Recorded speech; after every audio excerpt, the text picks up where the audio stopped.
Uvaženi gledaoci, draga braćo i sestre, nastavljamo sa našom internet litijom. Naš večerašnji specijalni gost je profesor dr. Bogoljub Šijaković, redovni profesor Bogoslovskog pravoslavnog fakulteta Univerziteta u Beogradu, sa kojim ćemo nešto više u narednim minutima govoriti o terminu svetosavlja. Svetosavlje se u najkraćem smislu definiše kao pravoslavno hrišćanstvo srpskog stila i iskustva utemeljeno na liku i dijelu Svetog Save. Svjedoci smo da se još od vremena nakon Drugog svjetskog rata pa i u prethodnim danima u Crnoj Gori pojam svetosavlja etiketira i stigmatizuje raznim floskulama, pogotovo od strane ideološki ostrašćenih pojedinaca.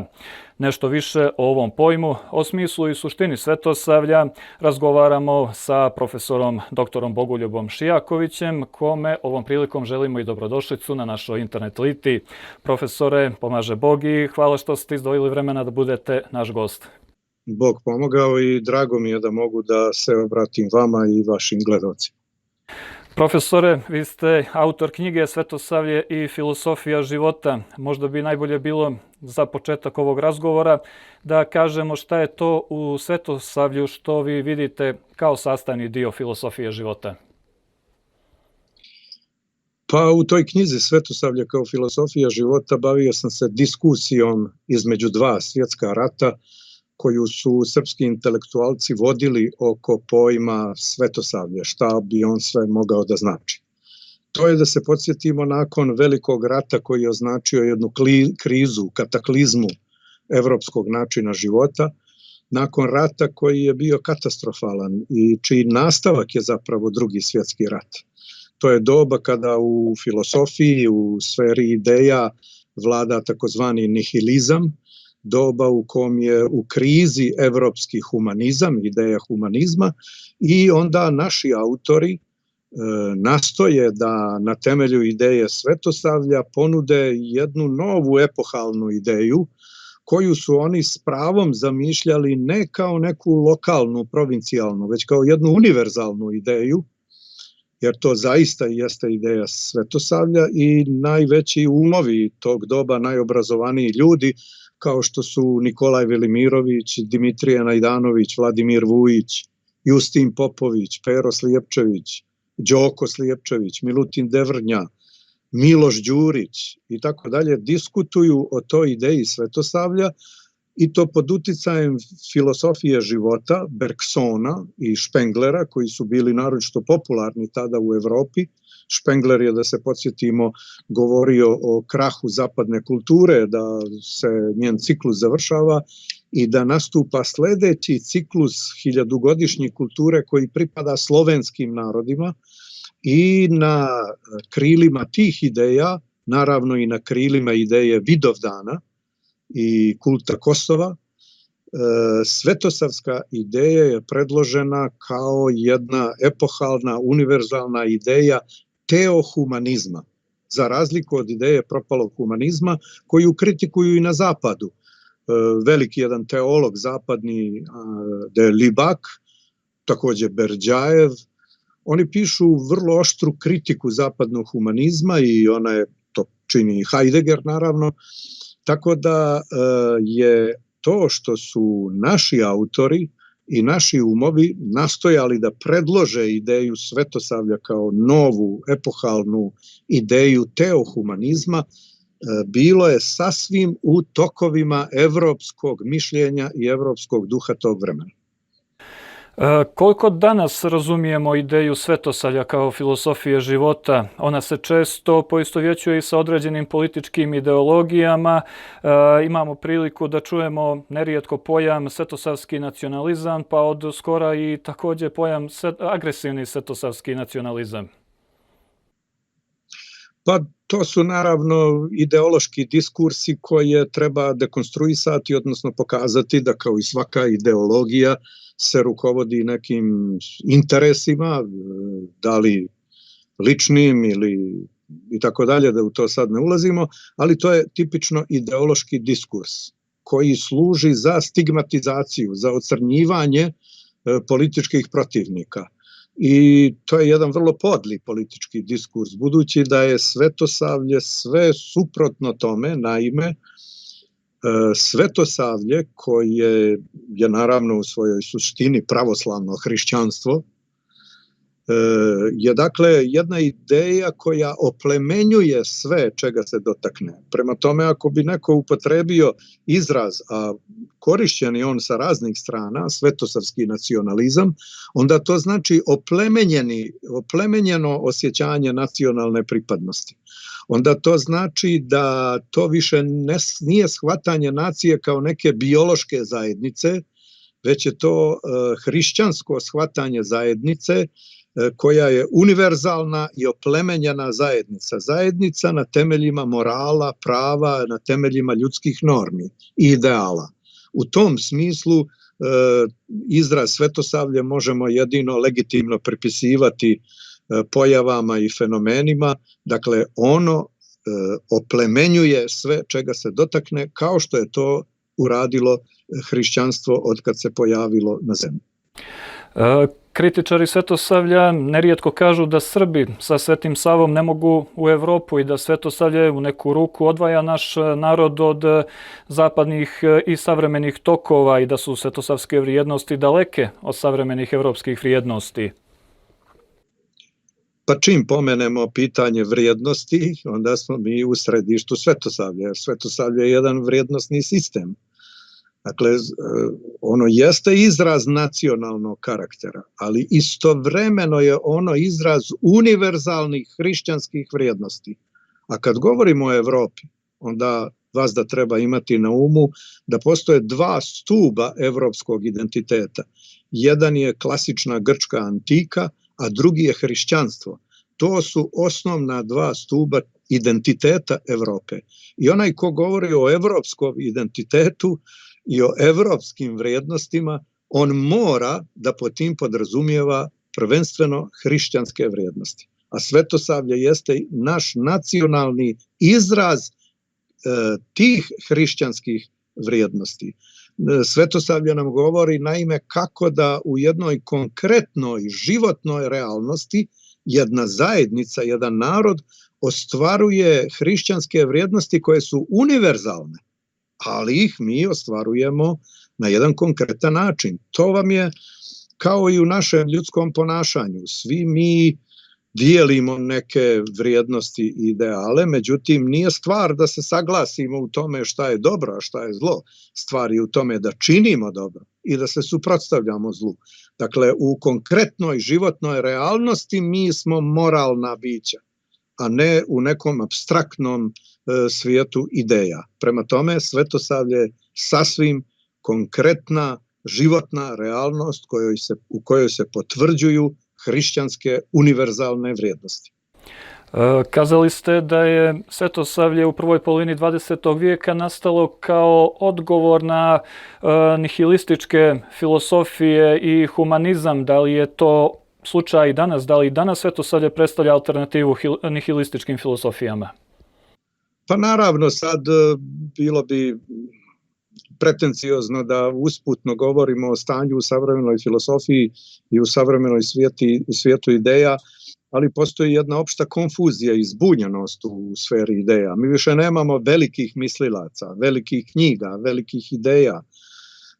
Imamo ili s jedne strane filosofiju kao jednu metodologiju i tehnologiju logičkog mišljenja i zaključivanja, koja malo dotiče životne, egzistencijalne probleme. Na drugoj strani imamo takozvani postmodernizam, koji je također se zagubio u raznim svojim improvizacijama i koji dobija optužbu za ideološku upotrebu, koji upravo treba da proizvede jednu idejnu konfuziju. Mi nemamo jasne, kristalno jasne ideje. Svetosavlje u tom smislu, u smislu ukoliko smo mi u stanju da ga aktualizujemo, to je sad do nas, koliko mi imamo formata da aktualizujemo velike ideje Svetosavlja, jeste jedna kristalno jasna ideja i jeste potpuno kristalno jasno, da tako kažem, uputstvo za egzistencijalne probleme i za naš realni život. Prije svega, Svetosavlje govori o hrišćanskoj prirodi našeg narodnog duha i duše. Jer naš narodni duh i duša ima hrišćansku prirodu. O tome govori čitava narodno stvaralaštvo, poezija, epska, lirska, narodne pripovjetke, izreke i tako dalje. Duh našeg naroda i mentalitet našeg naroda svjedoči tu hrišćansku prirodu naše duše.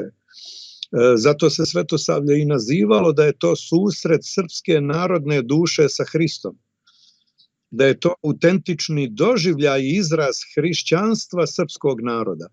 Svetosavlje nam i danas govori na kristalno jasan način o idealima koji moraju biti u temelju svake zajednice, a to su pravda i sloboda, to je spremnost na žrtvu i stradanje, to je spremnost na trpeljivost i praštanje, i u tom smislu je to zaista izraz našeg nacionalnog karaktera.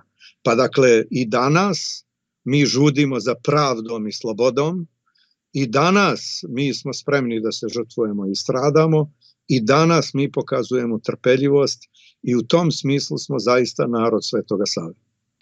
U jednom intervju ste kazali da identitet jednog naroda predstavlja zapravo njegov integritet i da je to ono što Svetosavlje nosi. Pa naravno, to je jedna jednostavna istina koju znamo iz psihologije, bilo iz psihologije ličnosti ili iz psihologije kolektiviteta. Dakle, kao što je za svakog pojedinca njegov identitet zapravo njegov integritet. Zato kažemo za nekog da kao ličnost ima integritet. A šta zapravo znači integritet? Integritet znači sposobnost samoodržanja. Mi kao narod koji itekako ima istorijski potvrđen identitet, imamo samim tim istorijski potvrđen integritet i to smo mnogo puta u istoriji bolno i tragično dokazali i sa tim potvrđenim integritetom mi možemo da opstanemo. Mi imamo osnovu za naš opstanak koju niko ne može da ukine. Da li ta ideja integriteta i sabornosti koju nosi Svetosavlje stoji nasuprot ideji individualizma koja je aktuelna u savremenoj Evropi i leži li možda u tome suština ovog nerazumijevanja? To je veoma dobro pitanje, budući da mi osciliramo između individualizma i kolektivizma. Svetosavlje i opšte hrišćanstvo nije ni individualizam, ni kolektivizam, nego zajednica. Zajednica oko Hrista, naravno. I Svetosavlje tu zajednicu zagovara i svjedoči. Dakle, niti smo mi individue, a individuum je latinski prevod grčke riječi atomon, atom. Dakle, savremene strukture moći hoće da čitavo društvo atomizuju, individualizuju, da bismo mi onda kao atomi bili bespomoćni predmet manipulacije u sferi politike. Isto tako se događa i u kolektivizmu. To je pokazao komunizam, nacizam i tako dalje, da taj kolektivistički duh također služi za manipulativne svrhe. Tako da ta oscilacija između individualizma i kolektivizma je pogubna. Hrišćansko uvjerenje, prema tome i svetosavsko, jeste da je čovjek ličnost, a ličnost podrazumijeva zajednicu. I to jasno zajednicu čije središte i centar Hristos, i takva zajednica se odupire političkim i svim drugim manipulacijama. To se i pokazuje na velikim skupovima u Crnoj Gori i na litijama, gdje mi vidimo da tu nije u pitanju neki kolektiv, niti skup atoma, nego je u pitanju jedna zajednica, jedna živa zajednica ljudi u kojoj se svi oni pojedinačno potvrđuju kao ličnosti sa svojom slobodom, sa svojim osjećanjem za pravdu i sa svojom spremnošću da brane ono što im je sveto. Jer čovjek uvijek mora da zna da postoji nešto sveto što smo dužni i obavezni da branimo. Ako nemamo ništa da branimo, onda mi postojimo samo kao biološke individue. Slažete li se možda da su napadi koje danas, čiji smo svjedoci na Svetosavlje, da su u neku ruku možda prikriveni napadi na pravoslavnu crkvu i pravoslavnu vjeru? Oni uopšte nisu prikriveni, nego očiti.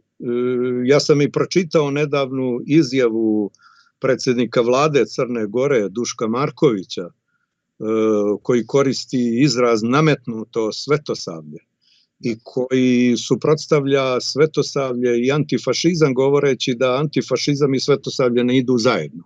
To je upravo onaj ideološki diskurs koji je u ovom slučaju usto i vrlo neuk i primitivan. Sad teško bi bilo takve iskaze komentarisati kad ih govori neko ko pokazuje apsolutno nepoznavanje onoga o čemu govori, pa onda bi možda savjet bio Dušku Markoviću da se drži pendreka jer mu to najbolje ide, a da se mane svetosavlja jer se u te stvari ne razumije. Svetosavlje nije nametnuto. Nikome nije nametnuto. U Crnoj Gori je prva proslava Svetog Save bila 1856. godine na Cetinju i nije niko tad to nametao. Isto tako interesantno bi bilo reći i to imati na umu, prva himna koja je zvanično izvedena u Crnoj Gori, dakle bilo koja himna koja je zvanično izvedena u Crnoj Gori je bila svetosavska himna. Tek nakon toga je Crna Gora dobila državnu himnu, pa je svetosavska, dakle prva himna koja se zvanično javno pjevala u Crnoj Gori. Da ne govorim o tome da već u Mineju Božidara Vukovića iz 1536. unesen je Sveti Sava kao svetitelj koji se još od 13. vijeka slavi. Da ne govorimo o Savinom nomokanonu, o jednoj zbirci zakona i pravila koji predstavljaju vrhunac pravnog sistema tog vremena. Vidite, to je iz 1219. godine. Magna Carta Libertatum u Engleskoj, koja se računa kao jedan od najvažnijih pravnih akata uopšte u istoriji prava, ona je na jednoj stranici, na jednom pergamentu, ona je iz 1215. 4 godine nakon toga Sveti Sava piše nomokanon, sastavlja najvažnije odredbe i za uređenje države i za uređenje crkve prema vizantinskom pravu koje je u tom vremenu bilo vrhunac pravne misli. Iz Italije, kad bi neko htio da u to doba, u čitavom srednjem vijeku i tokom trajanja, milenijumskog trajanja Vizantije, sebe legitimiše kao dobrog pravnika, on bi morao da ode u Carigrad pa da tamo specijalizuje pravo i tek onda mu se priznavalo da je vrhunski pravnik. A inače, kad pominjem milenijumsku Vizantiju, jedan profesor iz Oksforda, Obolenski, je napisao knjigu 6 vizantijskih portreta u kojima je izdvojio 6 najvažnijih ličnosti vizantijskog milenijuma. Među tih 6 najvažnijih ličnosti je Sveti Sava.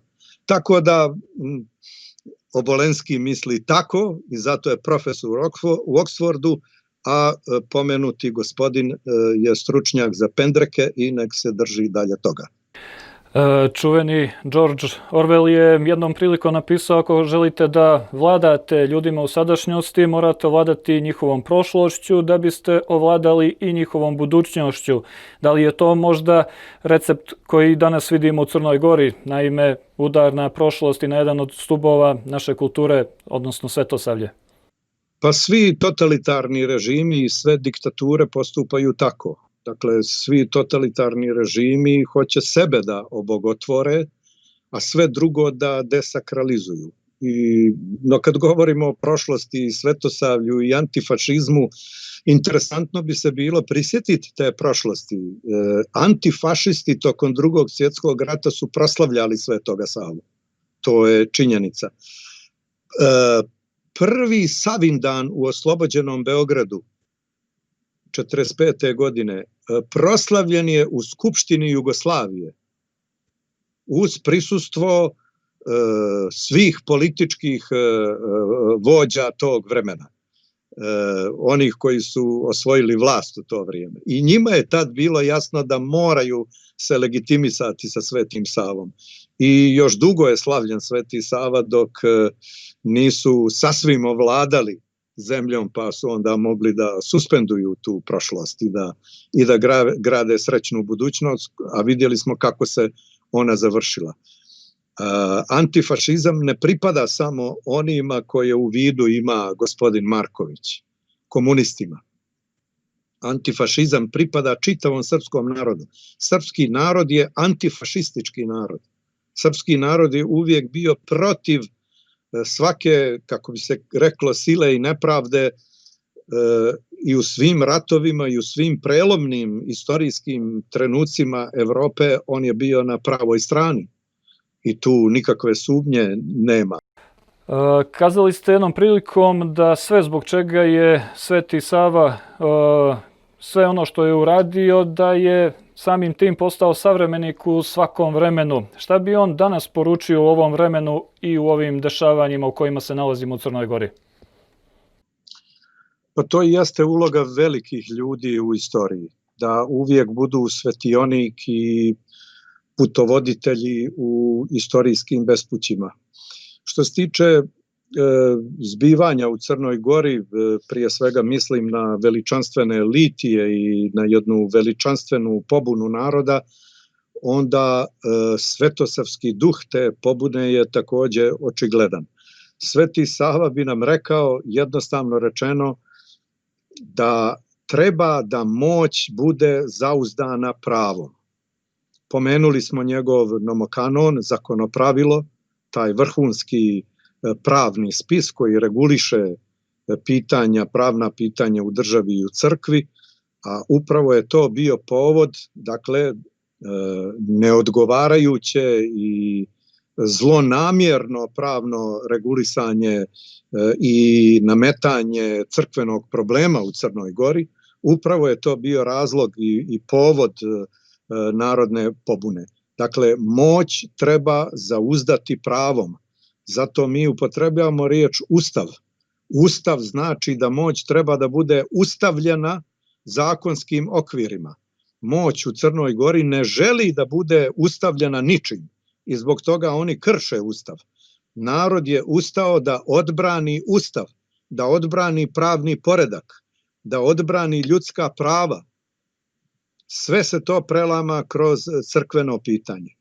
Isto tako Sveti Sava bi nam rekao ne samo da treba da moć bude zauzdana pravom i pravdom, nego pravo mora biti oslonjeno na etiku, na moral.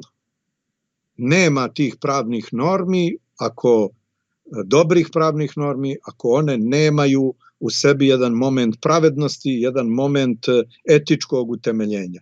Isto tako Sveti Sava bi nam rekao da tu etiku na kojoj temeljimo pravo treba da izvedemo iz naše vjere.